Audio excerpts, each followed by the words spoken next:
Non, mais t'as.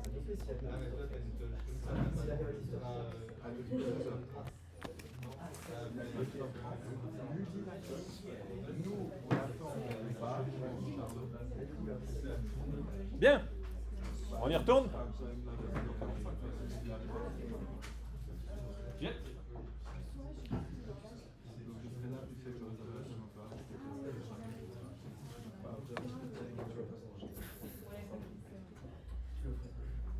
Alors,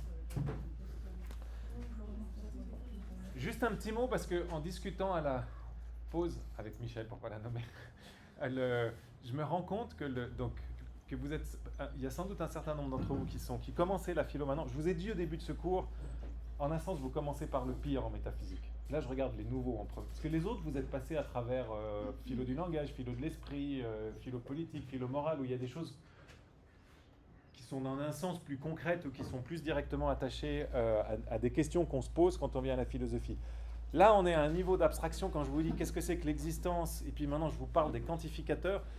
J'aimerais juste pas que vous vous découragiez et que vous pensiez que ça résume la totalité des choses qu'on fait en philosophie. À mon avis, c'est très important la métaphysique parce que ça nous donne... Et vous pouvez choisir de faire que ça. Moi, je trouve ça passionnant. Mais c'est pas la seule chose qu'il y a à faire. Mais même si c'est pas ça que vous voulez faire ensuite, c'est comme la logique.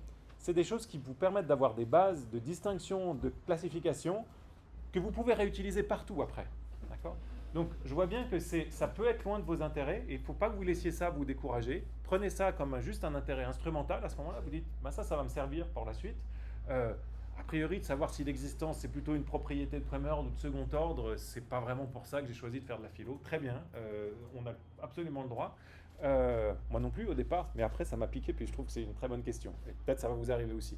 Mais le programme de cette année-là, et ce n'est pas le cas tous les ans en philosophie, fait que vous pouvez commencer vos études de philosophie en plongeant dans la logique, plus la métaphysique, l'existence, les perdurants, plus ce qui vous arrive, Michel, le séminaire sur la philosophie du temps. Puis là, vous dites, waouh, c'est vraiment dur tout ça. Alors, pas de découragement. Si vous avez fini ce semestre, vous avez fait le pire, d'accord ? Après, vous avez aussi des questions qui sont plus accessibles. Bien. Et si vous avez des doutes, n'hésitez pas à venir nous en parler parce que on ne veut surtout pas vous perdre pour de mauvaises raisons. Ça peut arriver que ça ne plaise pas à la philosophie. J'ai du mal à comprendre comment, mais ça peut arriver. Mais il ne faudrait pas que vous abandonniez parce que vous avez une fausse image de ce qu'on y fait. Bien. Alors, comme vous l'avez vu, la théorie quantificationnelle de l'existence, elle fait appel fondamentalement à cette notion de quantificateur. Pour ceux qui ont fait de la logique, vous allez, et peut-être pas encore cette année, parce que vous commencez par la logique des propositions. Dans la logique des propositions, on ne fait pas appel au quantificateur, mais après, dans la logique des prédicats, on fait appel au quantificateur. Et donc ça a été introduit par Frege à Russell. Il y avait quelques autres versions un peu plus tôt, évidemment, dans la syllogistique aristotélicienne déjà, mais en tout cas, cette catégorie-là, pour beaucoup, aujourd'hui, c'est une catégorie purement logique. Et ce dont je veux vous convaincre maintenant, c'est que ça n'est pas une catégorie purement logique. La logique, elle a juste récupéré ça du langage ordinaire et elle a essayé de le formaliser. Mais vous pouvez très bien comprendre la théorie quantificationnelle de l'existence sans faire de la logique. Je pense que c'est un des problèmes dans les présentations que vous trouvez aujourd'hui dans la littérature sur cette théorie, c'est que c'est devenu tellement collé à la logique qu'on se dit on ne peut pas faire sans, mais en réalité vous pouvez faire sans. C'est pas qu'il faille faire sans la logique, mais c'est juste que même si vous n'avez pas encore eu d'introduction à la logique des prédicats, vous pouvez comprendre l'idée de cette théorie. Qu'est-ce que c'est que cette notion de quantificateur ? Un quantificateur, c'est une expression linguistique qu'on utilise pour faire un jugement quantitatif sur un type d'objet. Qu'est-ce que c'est qu'un jugement quantitatif ? Je vais vous donner un certain nombre de phrases maintenant. Vous verrez qu'il y a des prédicats, il n'y a pas de nom, et pourtant ça fait des phrases. Qu'est-ce que c'est qu'un prédicat ? On verra ça quand on fait la logique des prédicats, quand on fait la philosophie du langage. Un prédicat, en grammaire catégorielle, normalement c'est une expression comme « est bleu, est joli, est l'animal préféré de Julie, est blablabla », qui est telle que, ou « court, sourit », une expression qui est telle que vous branchez un nom à l'intérieur et ça fait une phrase, okay ? Qui fait une phrase à partir d'un nom. Ça, c'est la définition d'un prédicat. Mais ça ne veut pas dire qu'il faut forcément un nom dedans. Et regardez les phrases suivantes. Vous avez des prédicats, vous n'avez pas de nom, et pourtant ça fait des phrases. Tous les hommes sont mortels. Okay ? être un homme mortel ou sont mortels, tout ça c'est des prédicats, et là vous avez un terme, tout ce qui n'est pas un nom, qui forme une phrase. Certains pangolins sont cupides. Aucune planète n'est en or. Moins de 4% des actifs en Suisse sont au chômage. La plupart des êtres humains sont droitiers. Il y a plus d'hommes que de femmes qui se suicident. Everybody needs somebody. Okay? Toutes ces expressions-là, ben c'est ce qu'on appelle des quantificateurs. Vous voyez qu'elles jouent un rôle crucial pour faire des phrases, mais que ce ne sont pas des noms. D'accord ? Et l'idée de la théorie quantificationnelle de l'existence, c'est de dire, si on s'appuie sur ces théories-là, on va pouvoir éviter de faire de l'existence une propriété.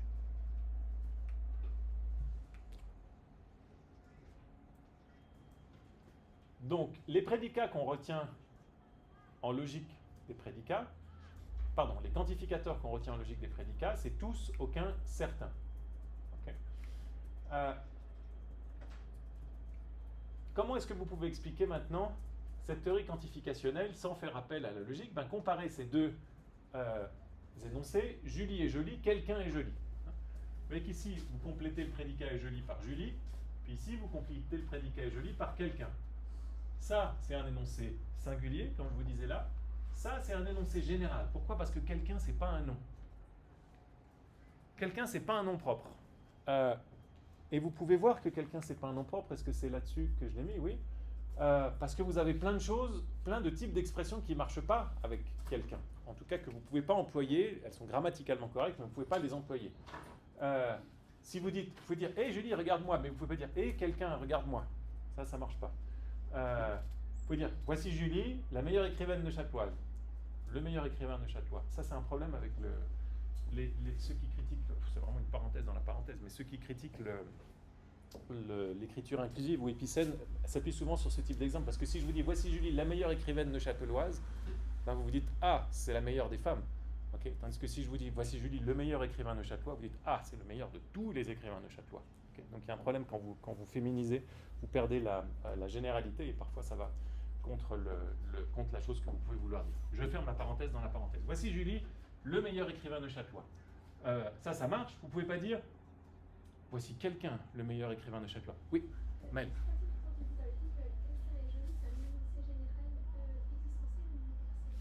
Existentiel. Existentiel. Quelqu'un, c'est au moins un.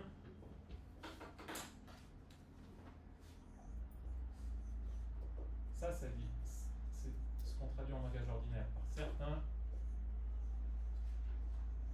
au moins un, quelqu'un. Et puis l'autre quantificateur en logique des prédicats, c'est tous pour tout x, et puis ça, en général, c'est tous dans le sens distributif de chaque.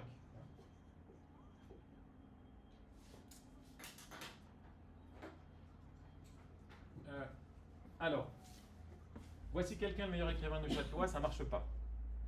J'ai l'honneur de nommer Julie, ici présente, présidente d'honneur de notre amicale des bouddhistes, ça marche. J'ai l'honneur de nommer quelqu'un, ici présent, président. Voilà, je peux multiplier les exemples à l'envie, ça ne marche pas. Okay. Donc, bien que quelqu'un fonctionne comme un nom, fasse une phrase à partir d'un prédicat, quelqu'un, ce n'est pas un nom. Et c'est ça qu'on appelle un quantificateur. Ici.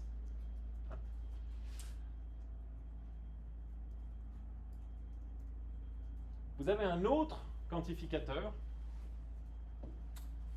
qui n'est pas, vous voyez que le certain, ça veut dire au moins un, il y a au moins un. Vous avez un autre quantificateur qu'on peut dériver de celui-ci qui dit il y a au moins un et au plus un. Il y a une unique personne qui est Julie. De la même façon, ici vous avez une expression qui nomme une et une seule personne. Il y a une unique personne telle que cette personne est, je ne sais pas quoi, professeur d'ethnologie. Et bien ça, même si ça attrape une seule personne, c'est pas un nom.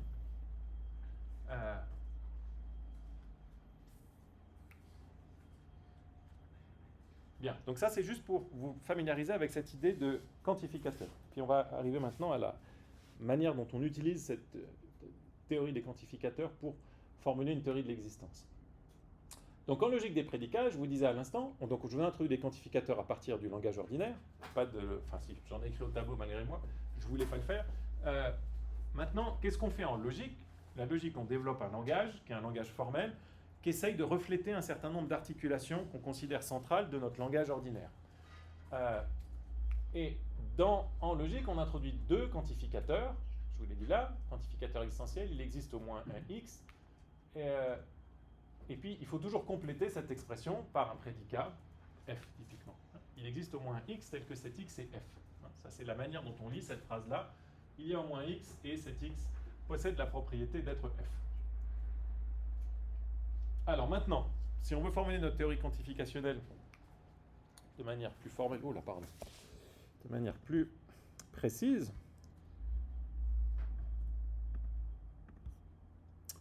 on va procéder de la manière suivante. Pour la théorie quantificationnelle, l'existence n'est jamais exprimée par un prédicat, mais toujours par un quantificateur existentiel. Autrement dit, vous n'avez pas de prédicat d'existence. F, ça ne peut pas être existe.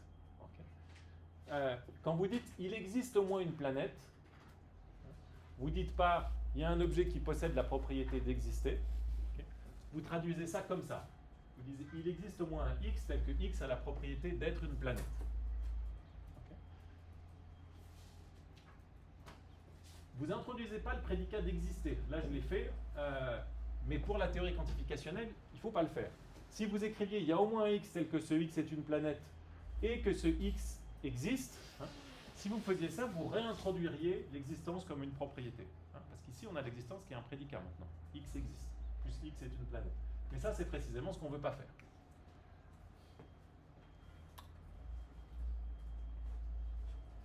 Alors ça marche pour des énoncés généraux comme x est une planète. Maintenant, qu'est-ce que vous faites si vous voulez dire quelque chose comme la reine existe ou la reine n'existe pas? Là, vous avez un problème qui est que si vous écrivez la reine existe, vous êtes juste en train de dire, si vous écrivez la reine existe comme ça, vous êtes juste en train de dire qu'il y a au moins un individu qui est la reine. Okay. Qui est reine, plutôt.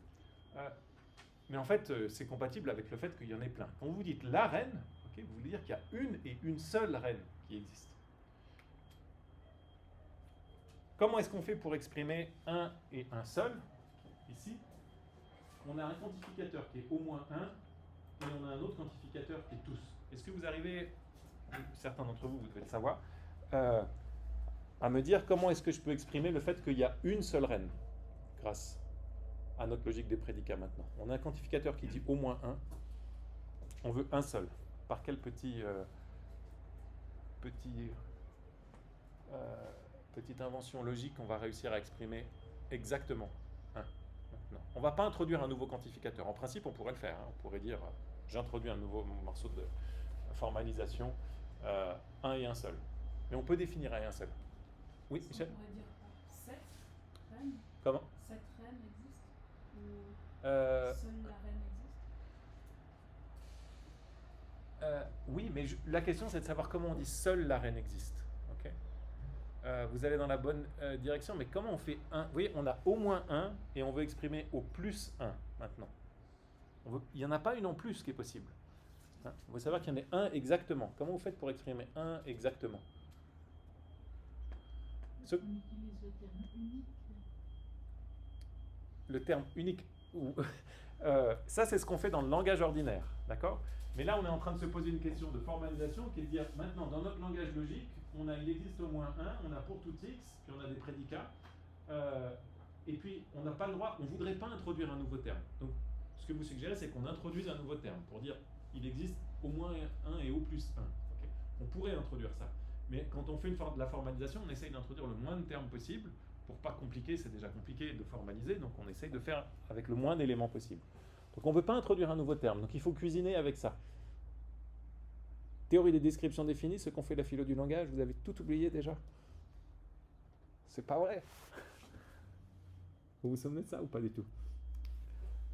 Alors, la solution pour faire au moins 1 ou 1 au plus, c'est celle que vous avez ici. Quand vous allez dire la reine d'Angleterre existe en logique, vous allez traduire ça en logique des prédicats, vous commencez par dire il y a au moins un individu tel que cet individu est la reine d'Angleterre. Okay. Ça, c'est la manière dont on lit ça. Est-ce que tout le monde arrive bien à lire ça maintenant? Vous voyez, ça ressemble plus à du chinois pour vous maintenant? Le E à l'envers, c'est il existe au moins un. R de X, là j'ai mis des parenthèses, mais en principe celle-là on peut les laisser tomber, tel que X est la reine d'Angleterre. Ça va ça? Est-ce que pour quelqu'un ça va pas? Juste ce petit bout jusqu'à maintenant. C'est bon? Ouais. Ok, donc il y a au moins un individu tel que cet individu est la reine d'Angleterre. Mais on veut une seule reine. Ça laisse possible qu'il y ait 15 reines d'Angleterre. On ne veut pas 15 reines d'Angleterre. Comment est-ce qu'on fait pour faire ça? On ajoute, ça c'est la conjonction, et, ok. Et pour tout individu Y, si cet individu Y est la reine d'Angleterre, ok, alors, la flèche c'est si alors, cet individu Y, et ça vous connaissez, c'est l'identité, va être identique à notre premier individu X. Okay. Donc, supposons que Claire soit la reine d'Angleterre. On prend Claire. Okay. Il y a au moins un individu tel qu'il est la reine d'Angleterre. C'est Claire, il est là. Okay. Mais on veut qu'il y en ait un au plus. Comment est-ce qu'on fait? On dit, ben, pour tout autre individu qui est la reine d'Angleterre, on essaye Maureen par exemple, et puis on regarde si Maureen elle est identique à Claire. Ah ben non, elle n'est pas identique à Claire, donc Maureen n'est pas la reine d'Angleterre. D'accord? Donc vous prenez un individu et vous dites pour tous les autres, qui satisfont cette propriété, ben, ils seront forcément identiques à Claire. D'accord? Donc ça vous assure qu'il y a une seule reine d'Angleterre. Okay? Donc vous avez juste, avec nos deux quantificateurs ici, il existe au moins un et pour tous, vous êtes assuré qu'il y a une seule reine d'Angleterre. Il y en a au moins une, ok? Et à chaque fois qu'il y en a, il y a une deuxième reine d'Angleterre qui pointe le bout de son nez, Maureen typiquement, ouais, moi aussi je suis reine d'Angleterre, et ben on dit non, non, si t'es pas identique à Claire, t'es pas reine d'Angleterre. D'accord? Ça c'est la logique pour exprimer un et un seul. Alors, vous allez me dire pourquoi est-ce qu'on fait ça maintenant? Ben, vous allez comprendre pourquoi est-ce qu'on fait ça maintenant, parce que souvenez-vous que le gros problème pour la théorie de l'existence, c'est de comprendre des énoncés singuliers d'existence ou de non-existence. Où vous dites Julie existe ou n'existe pas. Okay? Et quand vous avez des noms propres dans les énoncés singuliers, ces noms propres, ils attrapent une et une seule personne. Okay? Et on veut exprimer maintenant ça sans faire de l'existence une propriété. Ben, grâce à cette petite cuisine-là, et ça c'est la cuisine qui a été inventée par Russell dans sa théorie des descriptions définies, on va dire, ben, en réalité, ce dont on parle, quand on parle de la reine, on parle du fait qu'il y a un individu unique qui exemplifie la propriété d'être la reine. Et on va voir comment ça marche pour l'existence maintenant. Pardon, est-ce que vous avez compris l'idée, juste comment on exprime logiquement l'unicité maintenant? Du point de vue du langage ordinaire, on n'a pas besoin de s'embêter. Comme vous disiez tout à l'heure, on dit juste unique. Ou comme vous disiez tout à l'heure, on dit juste une seule. Ça va très bien. Okay? En logique, on fait cette petite cuisine. Ce n'est pas un grand saut philosophique qu'on vient de faire. C'est juste un saut formel. D'accord? De dire avec peu d'outils formels, on arrive à exprimer l'unicité. Puis avec la même chose, après, vous pouvez exprimer 2, 3, 4, 5. Vous pouvez réduire les nombres entiers à ces formules logiques. Voilà. C'est bon pour tout le monde, ça? Vraiment? Ouais. Alors ça va nous permettre de faire la distinction cruciale pour Russell entre ce qu'on appelle les descriptions indéfinies et les descriptions définies. Quand vous dites une licorne est posée sur la fenêtre, okay, là vous faites une description indéfinie. Description indéfinie, c'est quand vous avez une, pronom indéfini, et pas un pronom défini. Comment est-ce que vous traduisez ça? Qui c'est qui sait me traduire ça maintenant dans notre logique des prédicats brièvement introduite? Comment est-ce que je traduis ça en logique des prédicats maintenant? Une licorne est posée sur la fenêtre. Lucie? Ouais, très bien. Il y a au moins un individu tel que cet individu est une licorne et que cet individu est posé sur la fenêtre. Okay. Il existe un X, X est une licorne et X est posé sur la fenêtre. Il existe au moins un X, vous voyez? Parce que si vous dites une licorne est posée sur la fenêtre, peut-être qu'il y en a deux, d'accord? Strictement parlé, même s'il y a une implicature, on appelle implicature une chose qui n'est pas dite explicitement mais qui est suggérée, si vous dites une licorne, c'est que ça suggère qu'il n'y en a pas deux, mais si jamais il y en a deux, votre phrase elle est quand même vraie, d'accord? Vous dites, ouais, évidemment il y en a deux, mais s'il y en a deux, c'est qu'il y en a aussi une, donc j'ai raison de dire qu'une licorne est posée sur la fenêtre. Okay. Donc ça c'est la traduction d'une description indéfinie. On regarde sur la fenêtre, est-ce qu'il y a au moins un individu qui est une licorne et qui est posé sur la fenêtre? Non, donc cette phrase est fausse. Okay. Ça c'est la traduction normale de proposition indéfinie. Maintenant, de description indéfinie. Maintenant, on a une description définie, et là je prends l'exemple célébrissime de Russell qui a introduit cette théorie. Comment vous allez traduire la phrase « Le roi de France est chauve ».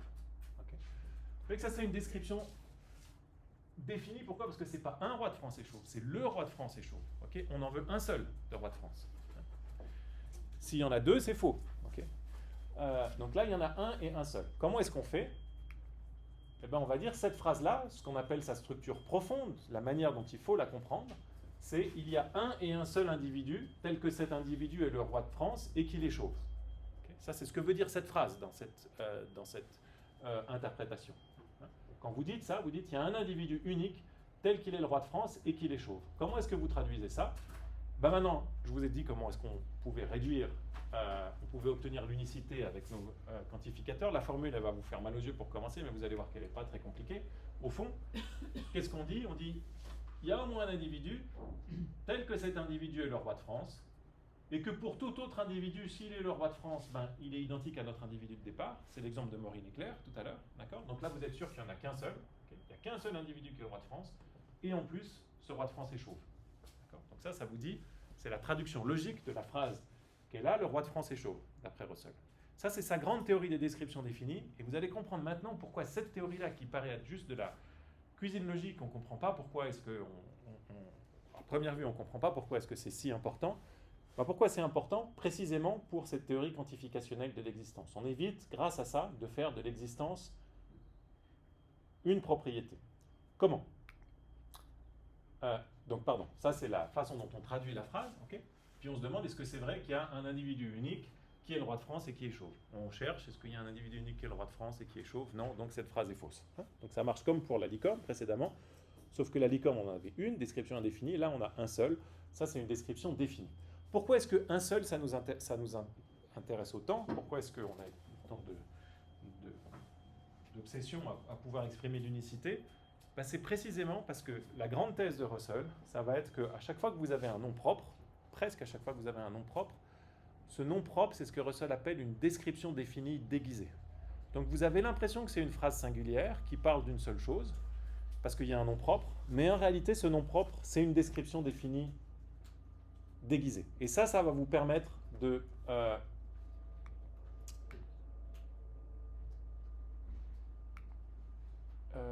va laisser tomber ça. D'écarter la théorie de l'existence, de proposer une alternative à la théorie de l'existence comme propriété. Donc prenez maintenant l'énoncé de départ, Pégase est un centaure. Okay. Apparemment, ça c'est un énoncé qui parle de quelque chose qui n'existe pas. Comment est-ce qu'on fait pour traduire cet énoncé? Et bien, ce que va dire Russell, en s'appuyant, et Quine va l'aider un petit peu ici, dire Pégase, ça a l'air d'être un nom propre. Okay. Si vous dites Pégase n'existe pas, vous avez l'air d'attribuer une propriété à quelque chose qui est là. Comment est-ce que vous traduisez ce nom propre? Russell dit non, c'est pas un nom propre, c'est une description définie déguisée. Ce que dit cette phrase, c'est qu'il y a un et un seul individu, tel que cet individu possède le prédicat d'être Pégase, ou le prédicat de pégasiser, pour reprendre l'expression de Quine, ça c'est pas Russell. Et cet individu, c'est un centaure. Okay. Autrement dit, la phrase « Pégase est un centaure », vous allez la traduire comme « L'individu unique qui pégasise est un centaure ». Okay. Donc vous allez chercher s'il y a un individu unique qui possède la propriété d'être Pégase et qui possède la propriété d'être un centaure. Et vous n'allez pas trouver cet individu, donc vous allez en conclure que cette phrase est fausse. Et vous voyez ce qui s'est passé ici, d'important, c'est que vous pouvez évaluer un énoncé dans lequel il y a Pégase, même si Pégase n'existe pas. Si Pégase était resté un nom propre, vous devriez dire ce nom propre, il attrape un individu dans le monde. Okay. Or ici, vous n'avez plus à faire ça. Vous transformez Pégase en une propriété et vous regardez si cette propriété est satisfaite par un individu. Donc, la grande distinction que vous avez là, on y reviendra en philosophie du langage, c'est que vous avez deux grandes conceptions des noms propres au moins. Vous avez la conception de Meinong qui nous dit quand vous avez un nom propre comme Aragorn, ben, ce nom propre, il nomme une personne non existante, Aragorn. Donc il y a des personnes qui n'existent pas. Ça, c'est la théorie de Meinong. Okay. Là-dessus, Russell dit « Oh mon Dieu, c'est horrible, on ne va pas accepter des choses qui n'existent pas. » Il trouve que ça viole notre bon sens le plus élémentaire. Et Russell dit « Non, non, en fait, Aragorn, ce n'est pas un nom propre. Ça ressemble à un nom propre, mais ce n'est pas un nom propre. Aragorn, c'est une description définie déguisée. C'est en train de nous dire la chose unique qui est telle qu'elle satisfait certaines propriétés. Okay. Et puis, quelles sont ces propriétés? Après, c'est ce qu'il faut dire dans l'analyse du nom Aragorn.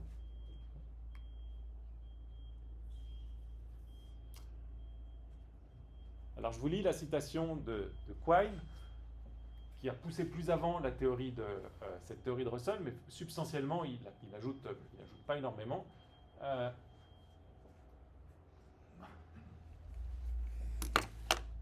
Juste une coquille.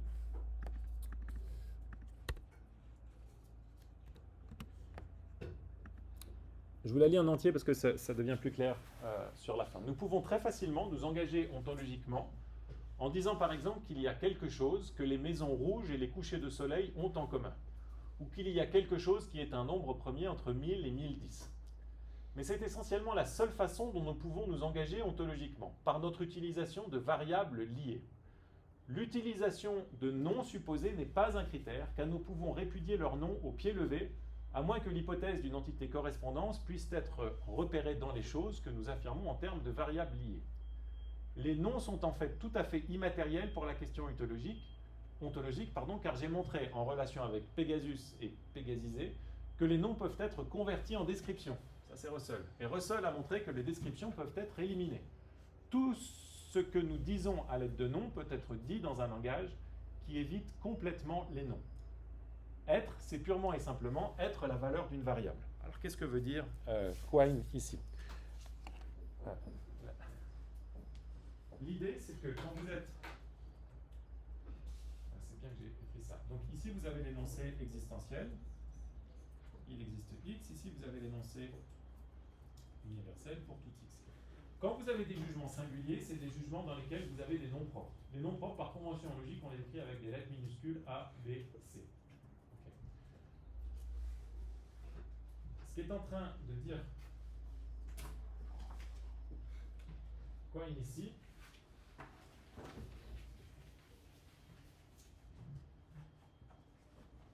c'est qu'à chaque fois que vous avez ce terme-là, le terme d'existence, on est en train de se demander ce que c'est que l'existence, il existe x, forcément après, il faut mettre une proposition générale qu'on appelle ouverte, à savoir qu'il faut mettre un prédicat. Il existe x tel que x est une licorne, tel que x est un cheval, peu importe quoi. Okay. Mais vous ne pouvez jamais écrire il existe x et puis après mettre un nom propre. Autrement dit, vous ne pouvez jamais dire il existe x tel que Julie. Ça, c'est une expression qui est mal formulée. C'est ça qu'on veut dire quand on dit que l'existence est une propriété de second ordre. Et quand vous parlez d'existence, c'est que vous parlez d'une propriété, f ici, quelle qu'elle soit, et vous dites cette propriété, elle est satisfaite par un x. Okay. Mais vous ne pouvez pas dire qu'un individu particulier existe ou n'existe pas. Tout ce que vous pouvez dire, c'est d'une propriété, qu'elle est exemplifiée ou qu'elle n'est pas exemplifiée.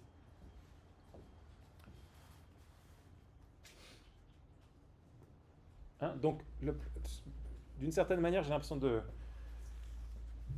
Enfin, c'est pas une impression, c'est on répète l'idée centrale de cette théorie quantificationnelle de l'existence.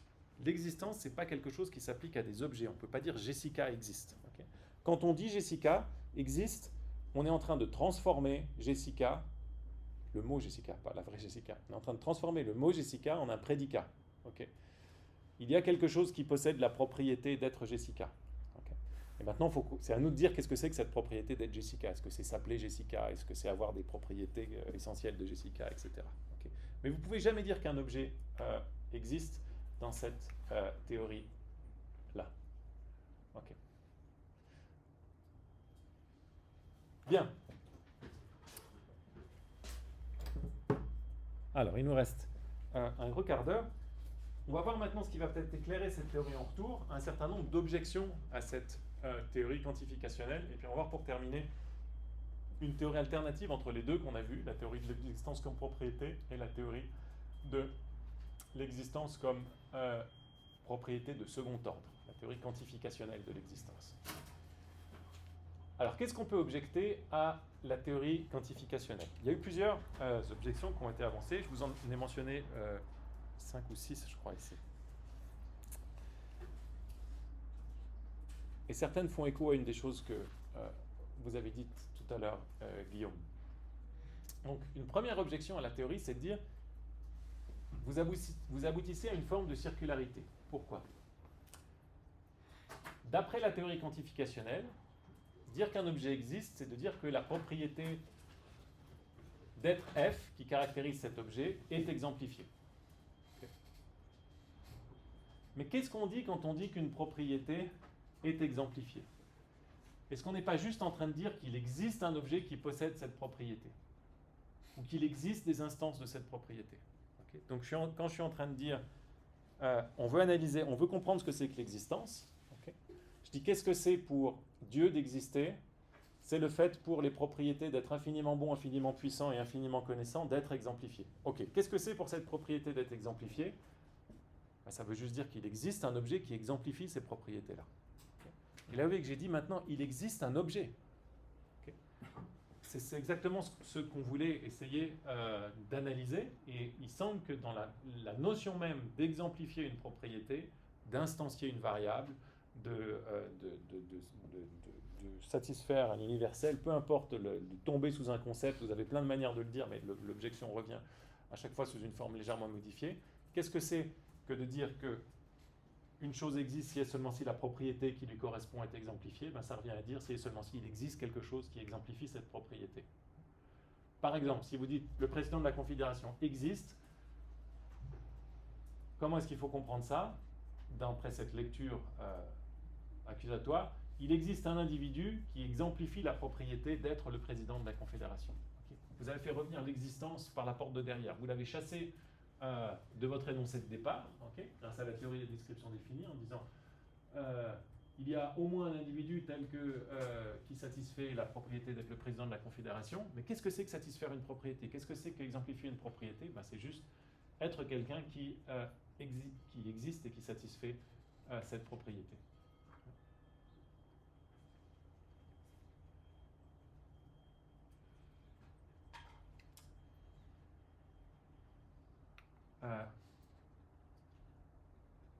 Bien, ça c'est la première circularité qui a été avancée en objection à la théorie quantificationnelle. Seconde forme de circularité. On veut comprendre ce que c'est pour un objet que d'exister. Encore une fois, la théorie nous dit, pour un objet que d'exister, c'est pour une certaine propriété qui caractérise cet objet d'être exemplifié. Donc la théorie quantificationnelle, elle nous parle d'une propriété. Elle nous dit que cette propriété a des instances ou des exemplifications. Okay. Question maintenant, comment vous allez comprendre l'énoncé ? La propriété f a des instances. On parle d'une propriété dont on veut dire qu'elle a des instances. On vient d'avoir une objection sur le fait avoir des instances et il existe quelque chose qui la satisfait. Maintenant l'objection elle porte sur le début ici, en disant est-ce qu'on n'est pas en train de dire que la propriété elle-même existe ? Il faut qu'il existe une propriété f qui est telle que cette propriété a des instances. Okay. Autrement dit, quand vous dites le fils de Julie existe, vous dites qu'il existe une propriété, qui est la propriété d'être le fils de Julie, qui a une instance. Encore une fois, vous chassez l'existence, puis elle revient par la porte de derrière, parce que maintenant, dans votre analyse, vous avez l'existence. J'ai peur de vous perdre là. Mais vous voyez que l'analyse, au fond, elle est de dire, qu'est-ce que c'est pour une chose que d'exister ? C'est pour la propriété correspondante que d'être exemplifiée. Okay. Quand je dis pour la propriété correspondante que d'être exemplifiée, je n'ai pas parlé d'existence. Okay. Les deux objections que je vous mentionne maintenant, elles sont en train de dire, en fait, quand on décortique ce schéma-là, pour une propriété d'être exemplifiée, il y a deux formes d'existence qui sont présentes ici. Il y a l'existence de la propriété et il y a l'existence de ce qui exemplifie la propriété. Okay. Donc l'existence, on ne l'a pas chassée, elle est toujours là. Okay. Et l'existence qui est là, ça semble être une existence, pas de second ordre, mais de premier ordre. Bien. Si vous mettez ces deux objections ensemble, vous avez le résultat suivant. D'après la théorie quantificationnelle, je me répète une troisième fois, quand vous dites qu'un objet existe, vous dites que la propriété f qui caractérise ces objets est exemplifiée. Donc vous réutilisez la théorie des descriptions de Russell pour reformuler cet objet en termes d'une description. Mais maintenant, lorsqu'on se demande qu'est-ce que ça veut dire pour une propriété f que d'être exemplifiée, ben, on est très tenté de dire c'est qu'il existe une propriété f et qu'il existe au moins un objet qui a cette propriété. Puis là, vous avez deux fois l'existence qui revient dans cette analyse-là. Donc on cherchait à analyser l'existence et puis elle revient de deux manières différentes. Ça, c'est le doute, un des doutes sur cette théorie quantificationnelle. Alors celle-là, je vais vous en faire grâce, même si je vous la laisse et vous pouvez la regarder parce qu'elle s'appuie sur ces deux objections pour aller un petit peu plus loin. Mais là, j'ai peur de vous assommer définitivement si on rentre là-dedans. Maintenant, objection peut-être plus importante et en tout cas qui a motivé plus de doutes par rapport à cette théorie-là. La grande idée de Russell, c'est que quand vous dites la licorne existe, le roi de France n'existe pas, Dieu existe, Dieu n'existe pas, la licorne, le roi de France, etc., ça semble être des noms, mais ça ne sont pas des noms, ce sont des descriptions définies. Okay. Donc on reformule ces choses-là, et grâce à ça, on branche notre théorie de l'existence comme existence de second ordre. On dit juste cette propriété complexe d'être l'individu unique qui est tel qu'il est le roi de France, bah, cette propriété, elle n'est pas satisfaite. Donc vous voyez que pour que cette théorie de l'existence marche, on a besoin d'une théorie linguistique sur la nature des noms. Russell nous dit, les noms ne sont pas vraiment des noms. La plupart des noms ne sont pas vraiment des noms. La plupart des noms, ils sont des descriptions déguisées. Et ça a fait l'objet d'un certain nombre d'objections dans la philosophie du langage du XXe siècle, qu'on verra plus avant dans l'introduction à la philosophie du langage. Cette théorie des noms, c'est ce qu'on appelle le descriptivisme. On remplace des noms par des descriptions. Et ça pose un certain nombre de problèmes qui ont été soulevés par un grand philosophe de la seconde moitié du XXe siècle, Saul Kripke, qui est toujours vivant et qui a écrit un livre, Naming and Necessity, qui a beaucoup fait parler de lui et qui a exercé une influence déterminante dans la philosophie depuis.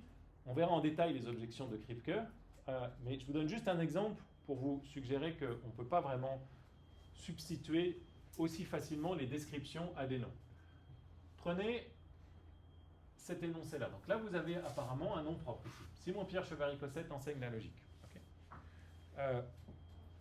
Ce que nous dit la théorie des descriptions définies, c'est que la plupart des noms propres, en réalité, sont des descriptions. Donc Simon-Pierre Chevary-Cossette, c'est comme Dieu, ça doit être une description. Quelle description on peut mettre à la place de Simon-Pierre Chevary-Cossette ? C'est compliqué, mais on peut être tenté de dire, mais Simon-Pierre Chevary-Cossette, c'est facile, c'est le professeur de logique. Okay. Autrement dit, si vous dites Simon-Pierre Chevary-Cossette existe, ce que vous êtes en train de dire, c'est il y a un et au moins d'individus tel que cet individu satisfait la propriété d'être le professeur de logique. Donc ça, c'est une description qui correspond à Simon-Pierre Chevary-Cossette. Bien. Alors on peut remplacer, si c'est vrai, on remplace Chevary-Cossette par la description qui lui correspond. Et puis on a le professeur de logique enseigne la logique. Okay. Maintenant, est-ce que vous voyez un problème entre si vous faites cette traduction-là? Autrement dit, si vous substituez le nom propre par la description qui lui correspond, puis vous considérez juste ces deux énoncés ici. Est-ce que vous voyez une des raisons pour laquelle on a fait quelque chose d'un peu problématique ici? Ouais. C'est que ça devient en quelque sorte trivial. Bien. Par trivial, vous voulez dire quoi? C'est soit logique que le professeur de logique enseigne. Ouais. Donc je pense par trivial, vous voulez dire nécessaire ici. C'est nécessaire que le professeur de logique enseigne la logique. Okay. S'il est professeur de logique, il enseigne la logique. Sinon, il ne serait pas professeur de logique. C'est pas nécessaire que Simon-Pierre Chevary-Cossette enseigne la logique. Il aurait pu devenir peut-être danseur étoile ou je ne sais pas quoi. Plein de choses. Okay. C'est difficile à imaginer. Rigolez pas comme ça, vous l'avez dit. Mais donc, il aurait pu faire plein d'autres choses que professeur de logique. D'accord ? Donc ça, c'est un énoncé nécessaire. Ça, c'est pas un énoncé nécessaire. C'est ce type d'objection que Kripke va mettre en avant pour dire les noms ne sont pas les mêmes choses que des descriptions. Et ça, c'est quelque chose un type d'argument qui a fait beaucoup de bruit et qui a convaincu beaucoup de gens. On verra pourquoi en philosophie du langage. Et pourquoi j'insiste là-dessus, c'est parce que si c'est vrai, on est dans un vilain cul-de-sac. Pour l'instant, on a deux théories de l'existence. Okay, deux théories de l'existence et on n'en voit pas d'autres. On a d'un côté la théorie de l'existence qui nous dit que l'existence c'est une propriété. Cette théorie elle se heurte à l'objection selon laquelle l'existence n'ajoute rien aux choses qu'il y a autour de nous. Et la deuxième objection qui est qu'elle nous conduit à accepter qu'il y a des choses qui n'existent pas, ce qui semble être presque une contradiction. Première théorie de l'existence dont on ne veut pas. On en essaye une autre. On dit, on ne va pas dire que l'existence c'est une propriété des objets, on va dire que l'existence c'est une propriété de second ordre. On va dire que pour quelque chose d'exister, c'est pour les propriétés qui lui sont associées d'être satisfaites. Cette théorie-là, elle repose essentiellement sur une analyse des noms propres qui est le descriptivisme. Okay, dès que vous avez un nom, que vous preniez Dieu, Simon-Pierre Chambary-Cossette ou n'importe quoi, dès que vous avez un nom que vous branchez dans le prédicat existe, il faut que vous puissiez le traduire en une description. Okay. Donc tant que vous pouvez être descriptiviste, tout va bien. Mais si jamais vous avez des gens qui arrivent après, comme le fait Kripke, et qui vous disent le descriptivisme, même si je comprends les motivations par rapport à la métaphysique et au problème de l'existence, en termes de la manière dont le langage fonctionne, c'est pas du tout comme ça que ça marche. Les noms propres dans le langage ne sont pas des descriptions. Et vous verrez qu'il a une batterie d'arguments qui sont très forts. Si vous acceptez ça, vous ne pouvez plus non plus vous appuyer sur la théorie selon laquelle l'existence est quantificationnelle. Donc c'est pour ça que je vous dis qu'il y a une forme de cul-de-sac très embêtant ici, c'est que vous êtes d'un côté, la théorie du langage vous pousse à dire on ne peut pas substituer les noms par des descriptions, et ça on en a besoin pour faire marcher notre théorie quantificationnelle, et à ce moment-là on est ramené à l'existence comme propriété et à ces paradoxes et ces coûts.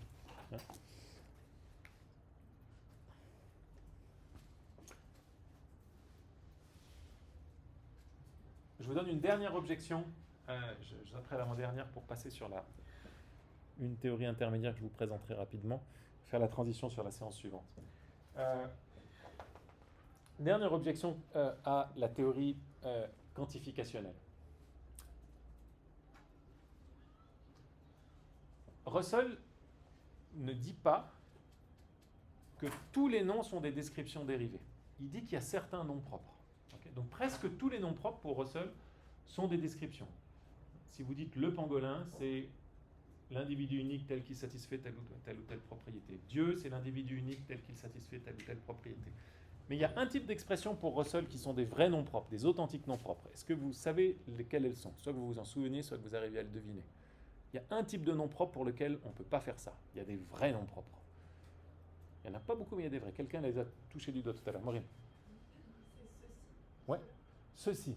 Si je dis ceci est bleu, okay, une expression qu'on appelle indexicale, ben bonne chance pour remplacer ceci par une description. Okay. Vous voyez que ceci, c'est un terme qui est vide de tout aspect descriptif. Parce que la seule chose qui caractérise son contenu, c'est dû au contexte extérieur. Okay. Si vous dites ceci, ben regardez, je vais changer la signification de ceci maintenant, boum, je fais ça, ça veut dire complètement autre chose. Ça veut dire que le mot ceci, qui est généralement associé à un geste, il n'a aucun contenu descriptif. Donc autant vous pouvez remplacer Dieu ou le Père Noël par l'individu qui est tel qu'il a un bonnet rouge et il distribue des cadeaux à Noël, pour le Père Noël, pas pour Dieu, et pour Dieu vous faites une autre description, mais pour ceci, comment vous faites pour produire une description qui colle à ceci? Okay. Là vous êtes bien embêté. Et d'ailleurs c'est pas ce que Russell veut faire. Russell est d'accord pour dire ceci c'est le seul authentique nom propre. Ça n'est pas une description définie déguisée. Il n'y a qu'un nom propre, c'est ceci. Bien. Pourquoi ça nous pose problème pour notre théorie quantificationnelle de l'existence? Dieu existe, c'est facile. On remplace Dieu par une description et on dit cette propriété complexe maintenant est satisfaite par rien du tout.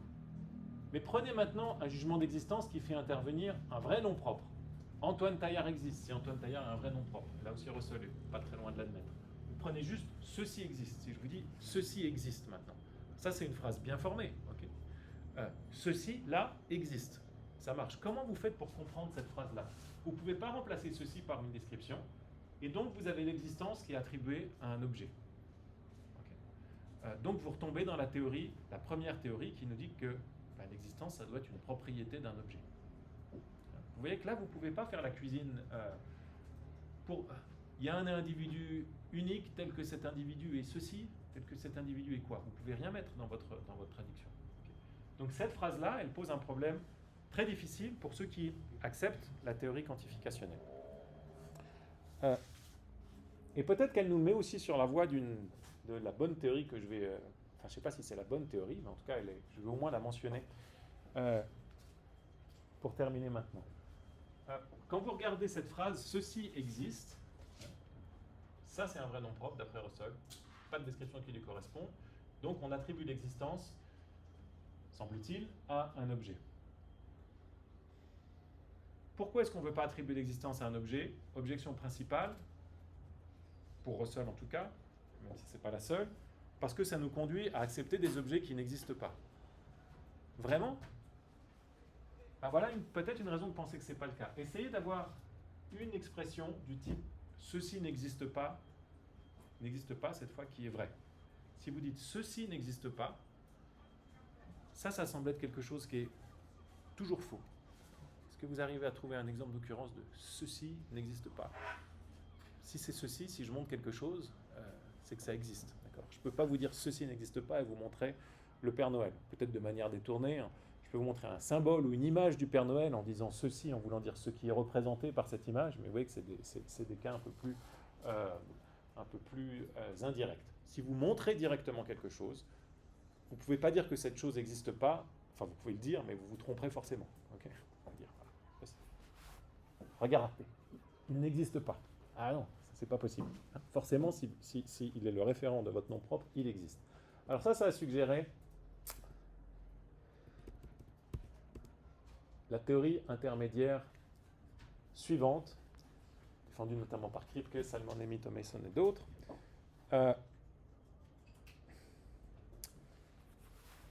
qui aujourd'hui est peut-être une des alternatives. Donc vous avez la théorie Meinongienne par laquelle on a commencé, la théorie russellienne qui est la théorie quantificationnelle, puis vous avez cette théorie qui est l'idée suivante. Au cœur de la théorie, il y a l'idée que dans tous ces débats sur ce que signifie l'existence, on confond l'existence à proprement parler avec une propriété, à savoir la propriété d'être fictionnel ou abstrait. Donc quand on dit que quelque chose n'existe pas, on peut vouloir dire à strictement parler qu'il n'existe pas, ou on peut vouloir dire que cet objet est fictionnel. Ce que dit la théorie en question, c'est que quand vous dites Sherlock Holmes n'existe pas, ou le Père Noël n'existe pas, vous ne voulez pas vraiment dire qu'il n'existe pas, vous voulez juste dire que c'est une entité fictionnelle ou abstraite, qui n'existe pas dans notre espace temps à nous. Okay. Donc, le Père Noël existe, à strictement parler, mais il est fictionnel. Ça, c'est ce que disent les partisans de cette théorie. Ça sonne un peu comme Meinong, mais vous allez voir que ce n'est pas Meinong. Donc, Sherlock Holmes, dans cette théorie, c'est un objet fictionnel, mais il existe. Donc à chaque fois que vous avez un énoncé du type nom propre plus n'existe pas, cet énoncé il sera faux.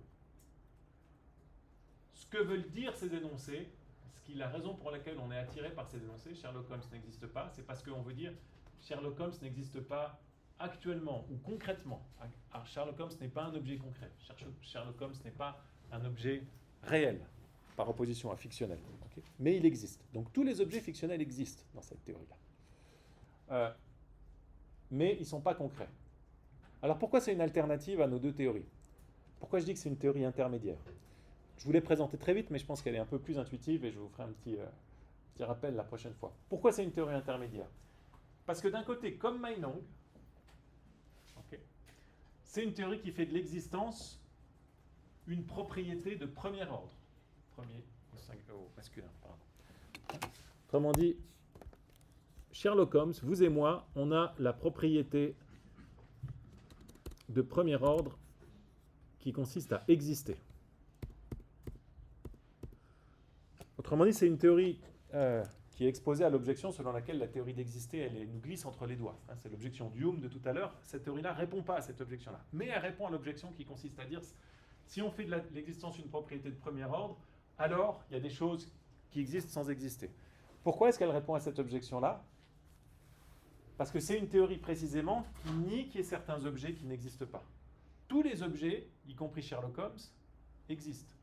Vous, nous, etc. C'est juste que parmi les objets qui existent, il y en a qui sont fictionnels, puis d'autres qui ne sont pas fictionnels. D'accord ? Donc si jamais vous lisez Sherlock Holmes n'existe pas, vous pouvez être sûr que cet énoncé est faux. Mais si vous êtes charitable avec votre interlocuteur, vous pouvez dire non, en fait, ce qu'il veut dire, c'est que Sherlock Holmes n'existe pas concrètement, que les Sherlock Holmes existent abstraitement, ou que Sherlock Holmes est un objet fictionnel, et ça c'est vrai. D'accord ? Donc, comme Meinong, cette théorie-là dit, l'existence est une propriété d'objet, mais contre Meinong, cette théorie dit c'est pas vrai qu'il y a des objets qui n'existent pas. Tous les objets existent. Okay. Donc c'est vrai que l'existence est une forme de propriété triviale. Vous ne pouvez rien trouver qui n'existe pas. Okay, mais ça reste une propriété des objets. Donc vous avez, dernier résumé, après je me tais. Vous avez Meinong qui dit l'existence c'est une propriété contingente des objets. Il y a des objets qui sont tels qu'ils existent, des objets qui n'existent pas. Russell, ça lui fait des hauts le cœur. Il dit un objet qui n'existe pas, je ne vois pas ce que ça peut être que cette histoire. Donc il développe sa théorie quantificationnelle de l'existence en disant l'existence c'est pas une propriété des objets, c'est une propriété des propriétés. Okay. Quand on dit que Sherlock Holmes existe, on dit que la propriété de fumer une pipe et d'être un très bon enquêteur est satisfaite par au moins un seul individu. Ça c'est Russell. Arrive là-dessus, problème avec la théorie descriptive des noms et les autres problèmes de circularité que j'ai mentionnés. Théorie intermédiaire qui dit non, l'existence, Meinong avait raison, l'existence c'est bien une propriété de Sherlock Holmes. Okay. Mais c'est une propriété, mais par contre c'est pas possible, il n'y a aucun objet qui est tel qui n'existe pas. Et là je suis pas d'accord avec Meinong ici. Tous les objets existent, okay. Et quand on est tenté de dire qu'il y a des objets qui n'existent pas, c'est qu'on confond l'existence avec d'autres propriétés comme être fictionnel ou être abstrait. Oui. Est-ce qu'on peut dire du coup qu'on est dans l'essence de l'existence? Tout ce chapitre était dans un sens, sur l'essence de l'existence, parce que dès que vous vous posez la question qu'est-ce que l'existence, vous cherchez à définir l'existence. Et ça, c'est une question sur quelle est la nature de l'existence, vous voyez. C'est pas la théorie qui nous rapproche. C'est celle qui vous semble la plus plausible, oui. Mais vous voyez, c'est juste pour dire, vous avez ces trois théories qui sont trois théories de la nature de l'existence. Celles qui disent c'est une propriété de premier ordre contingente, celles qui disent c'est une propriété de deuxième ordre, et puis celles qui disent c'est une propriété de premier ordre nécessaire. Le mot fictionnel, ça propose quand même, ça scinde quand même. Ça scinde. Alors c'est vrai que pour l'instant cette théorie-là nous a rien dit de ce que c'était qu'être fictionnel, de ce que c'était qu'être abstrait, etc. Ça il faut le brancher maintenant une théorie de la fictionnalité, de l'abstraction sur l'idée ici. Hein. Mais ceux qui souscrivent à cette théorie pensent que vous avez le meilleur des deux mondes. Vous avez l'intuition que l'existence est une propriété d'objet sans devoir accepter qu'il y a des objets qui n'existent pas. Ça c'est l'attrait de cette théorie intermédiaire, si vous voulez. Bon, je vous ai dit juste avant la pause que ceux qui commençaient par la métaphysique, la logique et le truc du temps, vous commenciez par le pire. Je pense que ça, c'était le pire de la métaphysique. Vous êtes dans le pire du pire, là. Okay. Après, là, on va parler d'existence, dépendance. Les choses deviendront un petit peu plus tangibles, j'espère. N'hésitez pas à utiliser le forum si vous avez des questions. C'est une séance assez dense. Je vous ferai un petit rappel la prochaine fois. Et puis, on passera ensuite à, précisément, existence et dépendance. Bonne semaine à vous tous. Vous aussi.